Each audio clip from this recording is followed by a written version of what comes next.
നിലമ്പൂർ ഉപതിരഞ്ഞെടുപ്പിലെ സ്ഥാനാർത്ഥികളുടെ സ്വത്ത് വിവരങ്ങൾ പുറത്ത്.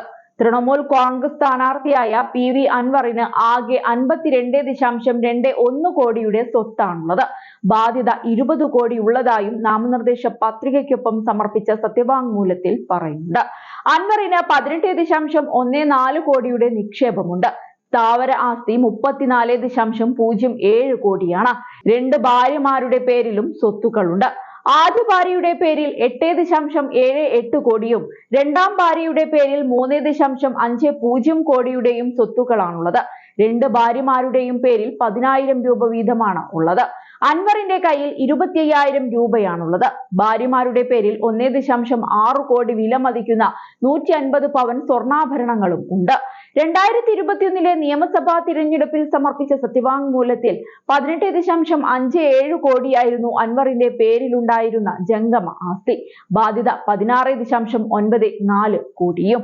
നിരവധി കേസുകളും അൻവറിന്റെ പേരിലുണ്ട്. മലപ്പുറം, പാലക്കാട്, തൃശൂർ ജില്ലകളിലുമായിട്ടാണ് കേസുകൾ രജിസ്റ്റർ ചെയ്തിരിക്കുന്നത്. നിലമ്പൂർ DFO ഓഫീസ് ആക്രമണം, ഉന്നതോദ്യോഗസ്ഥരുടെ ഫോൺ ചോർത്തൽ, ഔദ്യോഗിക രഹസ്യ മാധ്യമങ്ങൾക്ക് നൽകൽ, ആശുപത്രിയിൽ അതിക്രമം കാണിക്കൽ, പ്രകോപനപരമായ പ്രസംഗം, അപകീർത്തിപ്പെടുത്തൽ തുടങ്ങിയ കേസുകളും അൻവറിന്റെ പേരിലുള്ളതായി സത്യവാങ്മൂലത്തിൽ പറയുന്നുണ്ട്. അതേസമയം LDF സ്ഥാനാർത്ഥി M സ്വരാജിന് ആകെയുള്ള സ്വത്ത് 63.90 ലക്ഷം രൂപയാണ്. 20 ലക്ഷം രൂപയാണ് ബാധ്യത. ഭാര്യയ്ക്ക് 94.91 ലക്ഷം രൂപയുടെ സ്വത്തുക്കളുണ്ട്. 25.47 ലക്ഷം രൂപയാണ് ബാധ്യത. കൈവശമുള്ളത് 550 രൂപയും. സ്വർണമായി 25 പവനുണ്ട്. സുരാജിന്റെ പേരിൽ വാഹനമില്ല. എന്നാൽ ഭാര്യയുടെ പേരിൽ 2 വാഹനങ്ങളുണ്ട്. UDF സ്ഥാനാർത്ഥി ആര്യാടൻ ഷൗക്കത്തിന്റെ ആസ്തി 8 കോടിയോളം രൂപയാണ്. ബാധ്യത 72 ലക്ഷവും. ജംഗമ ആസ്തി 83 ലക്ഷം രൂപയാണ്. സ്ഥാവര വസ്തുക്കളുടെ ആകെ മൂല്യം 4 കോടിയാണ്. 800 ഗ്രാം സ്വർണവുമുണ്ട്. അതേസമയം PV അൻവറിന്റെ രാജിയോടെയാണ് മലപ്പുറത്ത് ഉപതിരഞ്ഞെടുപ്പിന് കളമൊരുങ്ങിയിരിക്കുന്നത്.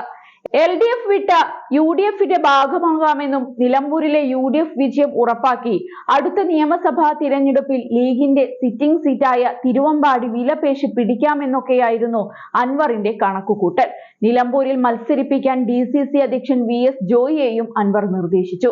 എന്നാൽ അൻവറിന്റെ എല്ലാ കണക്കുകൂട്ടലും തെറ്റിച്ച് തന്റെ മുൻ എതിരാളിയായ ആര്യാടൻ ഷൗക്കത്തിനെ UDF സ്ഥാനാർത്ഥിയാക്കി. ഇതിന്റെ പേരിൽ അൻവർ UDF നേതൃത്വത്തോട് കലഹിച്ചതോടെ മുന്നണിയുടെ വാതിലും അൻവറിനു മുന്നിൽ അടക്കപ്പെട്ടു. ഇതോടെ തൃണമൂൽ കോൺഗ്രസ് സ്ഥാനാർത്ഥിയായി വീണ്ടും നിലമ്പൂരിൽ ഒരു അംഗത്തിനു കൂടി അൻവർ ഇറങ്ങി. മറുവശത്ത് LDF ആകട്ടെ സ്വതന്ത്രനെ തേടി പോകാതെ പാർട്ടിയിലെ കരുത്തനായ M സ്വരാജിനെ തന്നെ ഇറക്കി മത്സരം കടുപ്പിച്ചു. വാശിയും ശക്തവുമായ പോരാട്ടത്തിനാണ് ഇപ്പോൾ നിലമ്പൂർ വേദിയായിരിക്കുന്നത്. 3 സ്ഥാനാർത്ഥികളും ഒരുപോലെ വിജയം അവകാശപ്പെടുന്നുണ്ട്. കഴിഞ്ഞ നിയമസഭാ തിരഞ്ഞെടുപ്പിൽ 2700 വോട്ടിന്റെ ഭൂരിപക്ഷത്തിലായിരുന്നു മണ്ഡലത്തിൽ അൻവർ വിജയിച്ചത്. ആർക്കൊപ്പമാകും ഇക്കുറി നിലമ്പൂരിന്റെ മനസ്സ് എന്ന് കാത്തിരുന്നു തന്നെ കാണേണ്ടി വരും.